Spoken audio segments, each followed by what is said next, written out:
नमस्कार। मैं स्नेहा, आपकी दोस्त, एक बार फिर से आप सबका स्वागत करती हूँ आपके अपने चैनल डर का घर में। आज जो कहानी मैं आप सबके लिए लेकर आई हूँ, हमेशा की तरह उस कहानी की तरफ आगे बढ़ने से पहले मैं मेरे सारे दोस्तों को धन्यवाद देना चाहती हूँ। मेरे वो प्यारे प्यारे दोस्त जिनके प्यार और सपोर्ट की वजह से आज मैं यहाँ पर हूँ। उनके सपोर्ट की वजह से मुझे हर बार एक नया मोटिवेशन मिलता है, जिसके वजह से मैं हर बार आप सबके लिए कुछ नया, कुछ बेहतर लाने की कोशिश करती हूँ। तो आज की कहानी की तरफ आगे बढ़ने से पहले मैं उन कुछ दोस्तों के नाम आप सबको बताना चाहती हूँ, जिनमें से कुछ नाम हैं अमित जी, नवीन शर्मा जी, रूबी जी, चिन्मय त्रिपाठी जी, प्रियांशी जी, उसके अलावा कोमल जी और भी बाकी के जितने भी दोस्त हैं, मैं सारे दोस्तों को धन्यवाद देती हूँ और आप सब से आगे भी यही उम्मीद रखती हूँ कि आप सब अपना प्यार और सपोर्ट मेरे साथ हमेशा ऐसे ही बनाए रखेंगे और कमेंट करना बिल्कुल नहीं भूलेंगे। तो चलिए बढ़ते हैं अब आज की कहानी की तरफ। आज की कहानी है राजीव की। राजीव जो कि एक बहुत ही हिम्मती और निडर लड़का था। उसके जिंदगी में डर नाम की चीज क्या होती है, इसका उसे कभी भी पता ही नहीं चला। ऐसे ही राजीव अपने दोस्तों के साथ एक बार अपने शहर से थोड़ी दूर एक ऐसी जगह पर घूमने के लिए गया, जिस जगह के बारे में उसने काफी कुछ सुन रखा था, लेकिन उस जगह पर दिन में हर कोई जाता था, खास करके उस जगह के मशहूर गार्डन को देखने के लिए। वो गार्डन इतना मशहूर दो चीजों की वजह से था। एक तो उस सूखे वीरान खंडहर के बीच में इतना खूबसूरत गार्डन कैसे हो सकता था, और उस गार्डन की खूबसूरती, उस गार्डन में जो फूल और पेड़ पौधे मिला करते थे, वो इससे पहले लोगों ने शायद कभी कहीं नहीं देखे होंगे। और राजीव भी इन्हीं चीज़ों को देखने के लिए वहाँ अपने कुछ दोस्तों के साथ गया। वो सब घूमकर उसी जगह को देख रहे थे। ये जगह एक जंगल के बीचों बीच एक पुराना खंडहर था, और उसी खंडहर के एक हिस्से में ये बागीचा था। वो पूरी जगह वीरान, सुनसान, टूटा फूटा पुराना खंडहर लगता था जैसे ये किसी वक्त पे शायद कोई राजमहल हुआ होगा। लेकिन अभी उस जगह के बारे में लोगों को कोई भी जानकारी नहीं थी। उनके आकर्षण का केंद्र सिर्फ और सिर्फ वही बागीचा था, और वो लोग उसी चीज को देखने के लिए वहां पर जाया करते थे। उस जगह पे जाने का एक खास नियम था, और वो ये था कि आप सूरज ढलने के बाद उस जगह, उस जंगल में बिल्कुल नहीं जा सकते। ये लोगों का सोचना था कि ऐसा रूल इस जगह के लिए शायद इस वजह से है क्योंकि इसके आसपास सिर्फ और सिर्फ जंगल ही जंगल हैं। तो जंगल हैं तो जंगली जानवर भी होंगे ही, जिसकी वजह से लोग ऐसा सोचते थे शायद यहाँ पर इसी वजह से रात में आना मना है। लेकिन इसके पीछे की सच्चाई किसी को भी नहीं पता थी। उस जगह से कई बार कई लोग रात में रुकने की वजह से गायब हो चुके थे, जिसके वजह से लोगों का ये डर अब बढ़ चुका था कि शायद उस जंगल में कुछ ऐसे खूंखार जंगली जानवर होंगे जिनके वजह से लोग ऐसे गायब हो जाते हैं। राजीव उस जगह पर पहुंचा, उस जगह को देख रहा था, घूम रहा था, और जब वो उस गार्डन के पास पहुंचा, उस गार्डन की खूबसूरती देखते ही बनती थी। उस गार्डन को देखते देखते वो इधर उधर घूम ही रहा था कि तभी उसके दोस्त इस बारे में बात करने लगे कि कैसे इस जगह से इससे पहले कितने लोग रहस्यमयी तरीके से गायब हो चुके हैं और वो ये भी बता रहे थे कि अंधेरे में इस जगह पर रुकना या आना सख्त मना है। जब ये बात राजीव ने सुनी तब राजीव ने अपने नेचर के मुताबिक उन सब का मजाक उड़ाते हुए कहा, "हाँ, कुछ भी फालतू की बातें सुनते हो और उन्हीं बातों को मानने लगते हो।" इस पर उसके दोस्तों में से एक लड़के ने कहा, "हाँ, हम ही कुछ भी सुनते हैं और मानते हैं। तुम तो बहुत हिम्मती हो। अगर इतना ही है तो आज की रात इस गार्डन में रुकते क्यों नहीं हो? तुम्हें भी पता चल ही जाएगा।" तब राजीव जैसे कि वो निडर था, हिम्मती था, उसे कभी किसी चीज से डर नहीं लगता था, तो राजीव ने एक बार चारों तरफ नजर घुमाई और नजर घुमाने के बाद राजीव ने कहा, "हाँ, इसमें कौन सी बड़ी बात है? यहाँ रुकने में क्या है? मैं रुक सकता हूँ।" तब उसके एक दोस्त ने उसे मना भी किया, उसे वार्न किया, "नहीं नहीं राजीव, तुम ऐसा बिल्कुल मत करो। तुम नहीं जानते, सच में इस जगह में कुछ तो ऐसा गलत है जिसकी वजह से लोग कहाँ कैसे गायब होते हैं, ये बात किसी को आज तक पता नहीं चली। तो मैं बिल्कुल नहीं चाहता कि तेरे साथ भी ऐसा ही कुछ हो। मेरी बात मान, चल यहाँ से।" लेकिन राजीव तो जिद्दी था। उसने साफ साफ इनकार कर दिया। उसने कहा, "नहीं, तुम लोग अब मुझे कुछ नहीं बोलो। मैंने बोला ना, अगर ये शर्त है तो शर्त ही सही। मैं इस शर्त को पूरा करके ही रहूंगा। और तुम सब जो ये फालतू की बकवास कर रहे हो, इस चीज को मैं तुम सब के मन से निकाल दूंगा।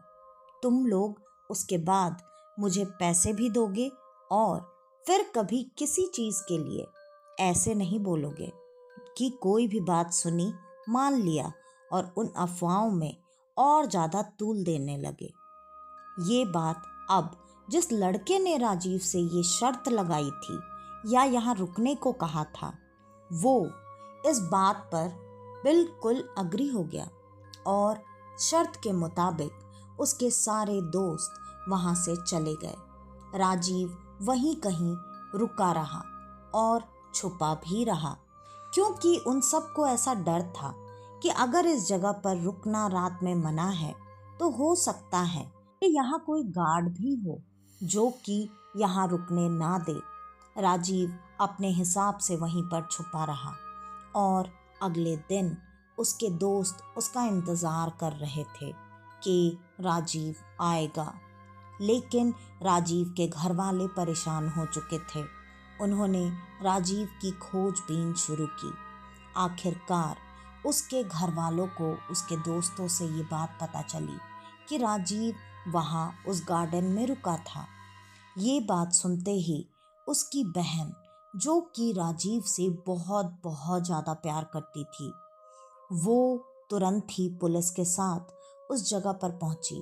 खोजबीन करवाई गई, लेकिन किसी भी चीज़ का कोई फ़ायदा नहीं हुआ, क्योंकि ये भी उन सारे रहस्यमयी लोगों की तरह अचानक ऐसे गायब हुआ कि ना ही उसकी लाश मिली और ना ही उसकी डेड बॉडी का कोई सुराग। अब वो सब काफ़ी परेशान हो चुके थे। राजीव की बहन राजीव से इतना ज़्यादा प्यार करती थी कि सब लोग दिन बीतते गए और इन बातों को भूलते गए, लेकिन राजीव की बहन के मन में ये बात एक फांस की तरह चुभ गई थी। वो हर हाल में अपने भाई को ढूंढना चाहती थी, इस सच्चाई को जानना चाहती थी कि आखिरकार उसके भाई के साथ क्या हुआ। अब उसने ये तय किया कि वो बिना किसी की मदद लिए वहाँ उस जगह पर जाएगी, और वो भी रात में। वो ये खुद देखना चाहती थी कि आखिरकार रात के वक्त उस जगह पर ऐसा क्या होता है जिसके वजह से लोग इस तरीके से गायब हो जाते हैं।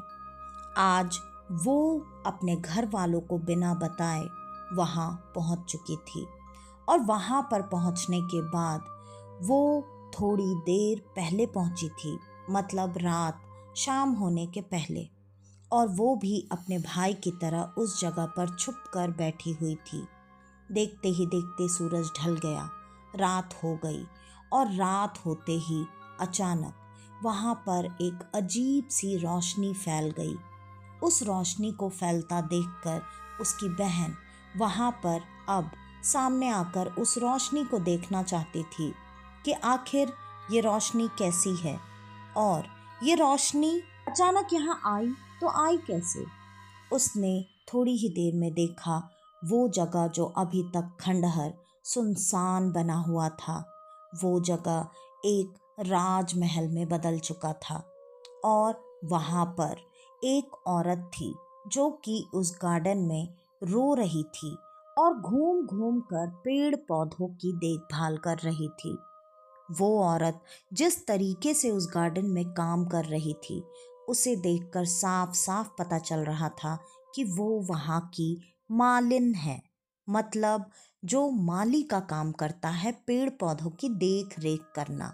वो अपना काम कर ही रही थी कि तभी अचानक से राजीव की बहन उसके सामने आ गई और जैसे ही वो उसके सामने आई, राजीव की बहन से तुरंत ही उस रोती हुई औरत ने सवाल किया, मेरी बेटी कहाँ है? मेरी बेटी कहाँ है? मुझे बताओ, वरना अच्छा नहीं होगा। ये देखकर राजीव की बहन को थोड़ा अजीब लगा। वो धीरे धीरे उसके पास पहुंची और उसने उससे बात करने की कोशिश की।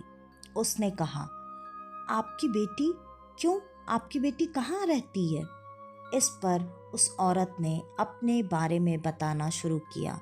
उसने कहा, मैं यहीं से थोड़ी दूर ही रहती हूँ।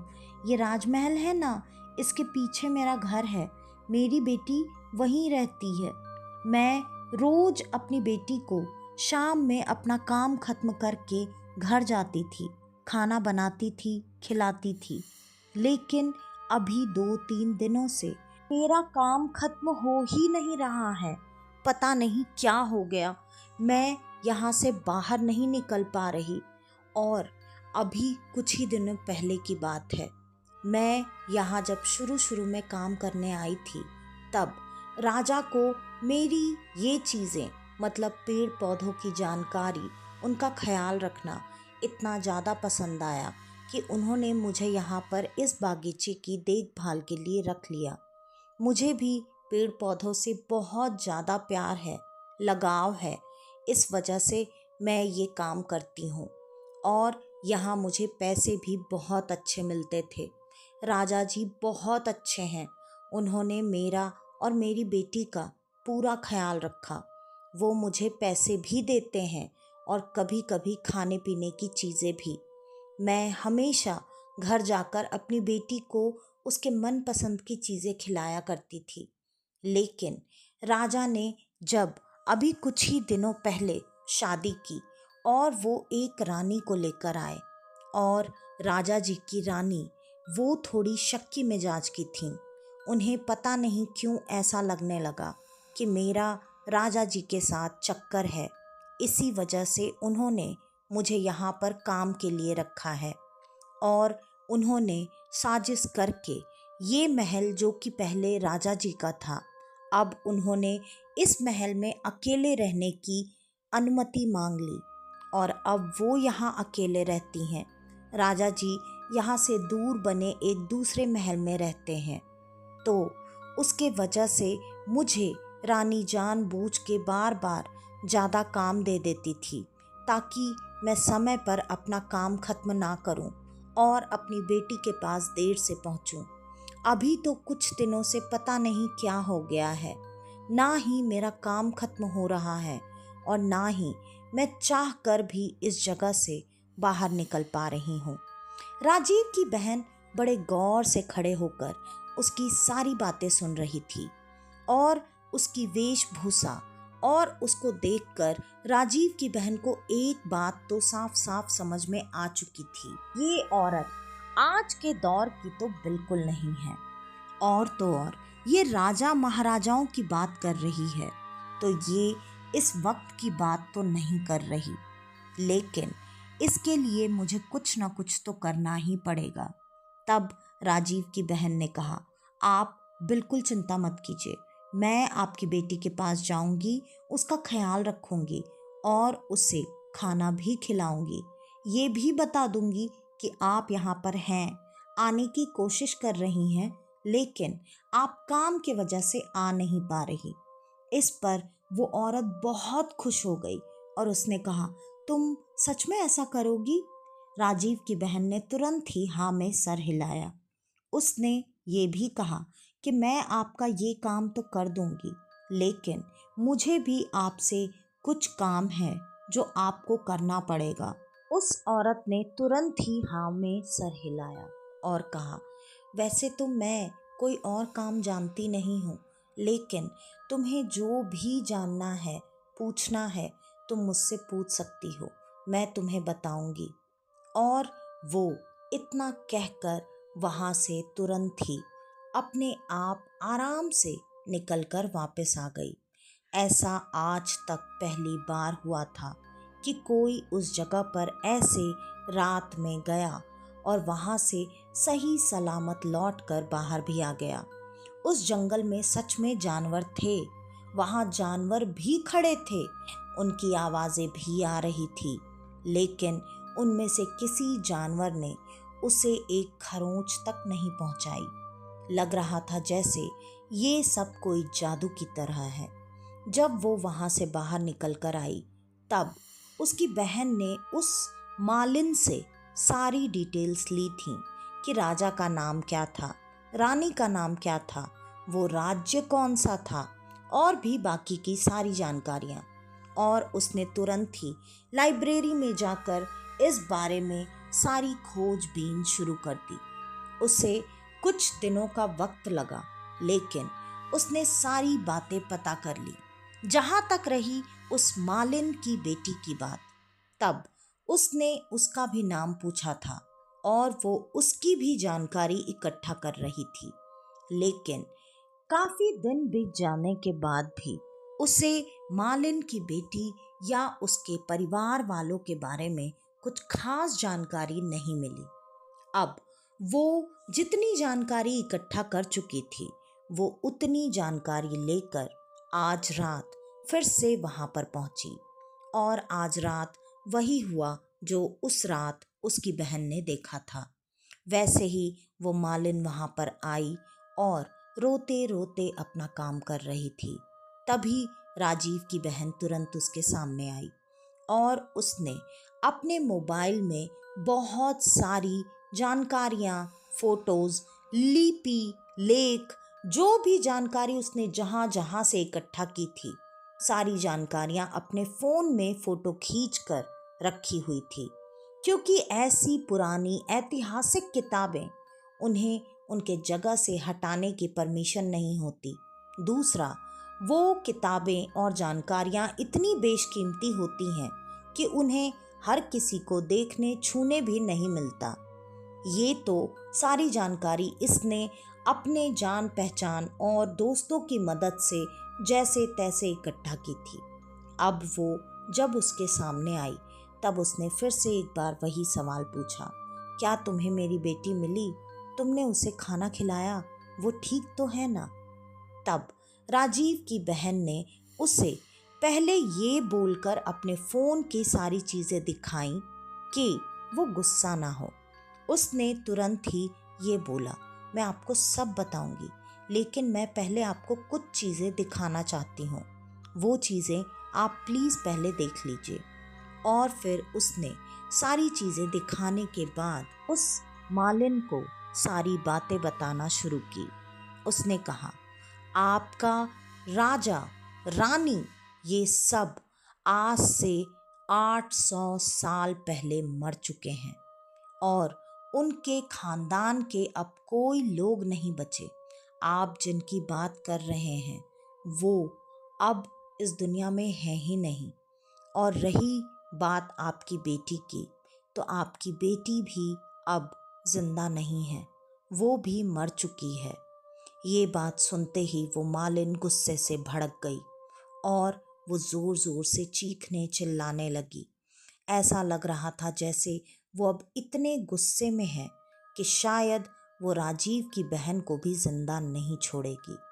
तब राजीव की बहन ने उस माहौल को संभालते हुए कहा, क्योंकि इस बात का अंदाज़ा उसे पहले से ही था कि वो अगर एक समय चक्र में फंसी हुई है तो वो इस बात को कभी नहीं मानेगी। उसे इस बात का विश्वास दिलाना पड़ेगा और इसके लिए वो पहले से पूरी तैयारी में आई थी। तब उसने बाकी की सारी बातें जो जो उसकी जानकारी में थी वो बताकर उसके आगे की बातें भी उसे बताईं और फिर ये भी बताया कि आप एक समय चक्र में फंस चुकी हैं जिसके वजह से आपको इस बात का कभी अंदाज़ा ही नहीं लगा कि आपको भी मरे कई साल बीत चुके हैं। वैसे ही आपकी बेटी भी मर चुकी है। हाँ, लेकिन राजा का खानदान खत्म हो चुका है, मगर आपका नहीं। आपके खानदान के बारे में मैं पता कर रही हूँ और बहुत जल्दी ही मैं उस बारे में भी पता कर लूँगी। अगर आपको चाहिए तो जब मैं उनको ढूंढ लूँगी मैं उनको ज़रूर लाकर आपसे मिलवाऊँगी। लेकिन मुझे जितनी जानकारी मिली है उतनी जानकारी से मुझे यही पता चला कि आपका परिवार, आपका खानदान उस राजा के मरने के बाद भी पहले से बहुत बहुत अच्छे हालत में आज भी इस दुनिया में ही है। अब ये बात सुनकर मालिन का गुस्सा थोड़ा कम हुआ और वो अब इन बातों को समझने और मानने की कोशिश करने लगी और काफ़ी देर तक समझाने और एक एक बात को एक्सप्लेन करके बताने के बाद वो मालिन उस बात को समझ भी चुकी थी और स्वीकार भी कर चुकी थी। राजीव की बहन ने ये भी कहा कि आप खुद ही सोचिए, अगर मैं सच सच बात आपको नहीं बता सकती तो मैं दोबारा यहाँ मरने के लिए क्यों आऊँगी। अब ये सारी बातें सुनकर जानकर अब मालिन पूरी तरह से मान चुकी थी। तब अब राजीव की बहन ने राजीव के बारे में उससे पूछना शुरू किया। तब राजीव के बारे में जब उसने पूछा तब उस मालिन ने बताया, हाँ, वो लड़का यहाँ पर आया था। मैंने उससे भी अपनी बेटी के बारे में पूछा, लेकिन वो बहुत गुस्से वाला, बहुत ज़िद्दी और काफ़ी निडर लड़का था। वो मुझसे तुरंत ही लड़ने झगड़ने लगा। उसने कहा, तुम कौन हो, तुम कहाँ से आई हो, तुम हट जाओ यहाँ से, मेरा दिमाग मत खराब करो, मैं यहाँ से जाना चाहता हूँ। और भी काफ़ी सारी बदतमीजियाँ उसने की, जिसके वजह से मैंने उसे मार कर यहीं पर गाड़ दिया। और फिर उसने अपना हाथ एक तरफ करके घुमाया। जैसे ही उसने वो जगह पर हाथ घुमाया तब वहाँ के लगे पेड़ पौधे सब एक तरफ हो चुके थे। अब राजीव की लाश साफ साफ उसकी बहन देख सकती थी। वो उसको देखकर उसे पकड़कर फूट फूट कर रोने लगी। लेकिन अब तो जो होना था वो हो चुका था, अब वो कर भी क्या सकती थी। लेकिन अब राजीव की बहन हर हाल में इस आत्मा की मुक्ति चाहती थी। तब उसने अब उस मालिन से बात करना शुरू कर दिया और जैसे जैसे वो उससे बात कर रही थी वैसे वैसे वहाँ पर हुई वो पहले वाली रोशनी आती जा रही थी और धीरे धीरे उसी रोशनी में वो मालिन गायब हो गई। राजीव की बहन ये बिल्कुल नहीं चाहती थी कि जैसे उसने अपना भाई खोया और उसका परिवार टूटा वैसे ही किसी और बहन के साथ हो या किसी और परिवार के साथ हो। उस जगह की जो भी हिस्ट्री थी वो अब पूरी तरह से जानती थी और अब उसने अपना एक आखिरी सबसे ज़रूरी काम भी कर दिया था। उसने उस मालिन की आत्मा को उस समय चक्र से निकलने में मदद की और वो शायद अपनी मुक्ति भी पा चुकी थी। उसके बाद सुबह होते ही बहन ने तुरंत पुलिस वालों को बुलाया और वहाँ बाकी जगहों पर भी खुदाई की। हर जगह खुदाई करने के बाद वहाँ से जो जो लोग आज तक गायब हुए थे, सबकी लाशें, कुछ कंकाल सब वहाँ से बरामद हुए और ये मिस्ट्री, ये रहस्य अब सॉल्व हो चुका था। कहते हैं कि अब वहाँ पर ऐसे लोग गायब नहीं होते, लेकिन आज भी लोगों के मन में रात में रुकने पर डर ही लगता है। इसके वजह से लोग अभी भी वहाँ रात में कभी नहीं रुकते। तो आज की ये कहानी यहीं पर ख़त्म होती है। आपको हमारी आज की ये कहानी कैसी लगी, हमें कमेंट करके ज़रूर बताइएगा। और अगर आपको हमारी ये कहानियाँ पसंद आती हैं तो ज़्यादा से ज़्यादा हमारी इन कहानियों को लाइक, शेयर और सब्सक्राइब करना बिल्कुल ना भूलें, क्योंकि आप सबके एक सब्सक्रिप्शन से मुझे बहुत बड़ा मोटिवेशन मिलता है। और अगर आपके भी पास आपकी ऐसी कोई कहानी है तो प्लीज़ डिस्क्रिप्शन में दिए गए ईमेल आईडी या इंस्टाग्राम आईडी पर आप हमें आपकी वो कहानी, आपका वो एक्सपीरियंस, आपका वो सच हमें भेज सकते हैं, जिसे हम अपने बाकी के दोस्तों के साथ बांटेंगे। तो आज के लिए बस इतना ही। मैं स्नेहा, आपकी दोस्त, आज के लिए लेती हूँ अलविदा। वापस से आपसे मिलने आऊँगी और आप सबको लेकर जाऊँगी खुद जाने अनजाने किस्से कहानियों के सफ़र पर, आपका अपना डर का घर में। तब तक के लिए नमस्कार।